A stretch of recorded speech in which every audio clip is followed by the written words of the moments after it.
The honor of being called the father of modern economics belongs not to its usual recipient, Adam Smith, but to an Irish merchant, banker, and adventurer who wrote the first treatise on economics, more than 4 decades before the publication of The Wealth of Nations. His name is Richard Cantillon. As an interesting fact, Cantillon was murdered by a dismissed cook who then robbed and set fire to his house.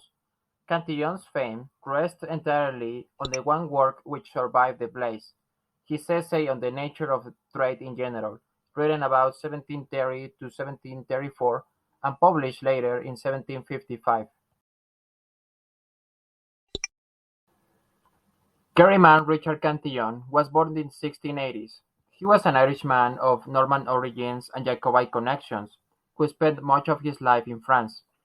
He took over the bankrupt banking business of an uncle of the same name in Paris, and made a fortune from the collapse of John Law's Mississippi Scheme, also known as Mississippi Bubble, a colonial development project whose profits could not match the expectations stirred up by speculators. Cantillon's scientific approach truly marked the origins of economic theory. He liberally used the ceteris paribus method in his essay. He uncovered natural cause and effect relations in the market economy through this analytic method.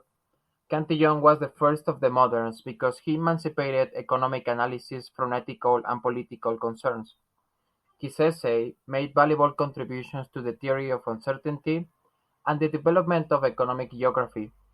He also contributed to the fields of monetary theory, the theory of value, behavioral economics, demography, and methodological individualism. Cantillon was the first to formally articulate the concept of opportunity cost, the very foundation of economic theory. Let's dive into his most relevant contribution, which is the theory of value. Cantillon argued that the market price of a commodity fluctuates around its intrinsic value, which is given by the cost of production. Cost is composed of land, labor, capital goods, and raw materials. Cantillon made an important distinction between price and market price, and between value and market value. For him, the only prime costs are those of land and labor. He envisioned human reproduction as an industry, transforming input into labor.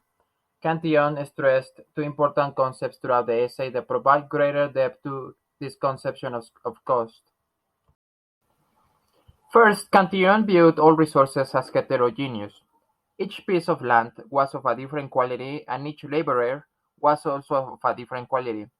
The other concept that he stressed was the alternative use of resources. In other words, opportunity cost. Land could be used to grow corn or to provide hay for horses. He clearly saw that when a landlord chose to own more horses, what he was giving up on was the production and sale of grain, and that if France wished to import fine lace, then it would have to renounce a large amount of wine produced from its vineyards. In Cantillon's view, which is also the modern one, an entrepreneur is anyone who is a risk-bearer, and whose income consists not of ground, rent, or wages, but of profit. Quoting him, the unsuccessful entrepreneur will live poorly or go bankrupt, while the successful entrepreneur will obtain a profit or advantage and cause entry into the market.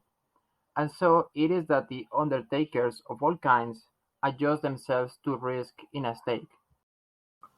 Cantillon was perhaps the first to define long-run equilibrium as the balance of flows of income. He developed a two-sector general equilibrium system from which he obtained a theory of price, determined by cost of production, and a theory of output, determined by factory inputs and technology. Here is an intuitive depiction of Cantillon's model. Income flows are represented by the solid arrows.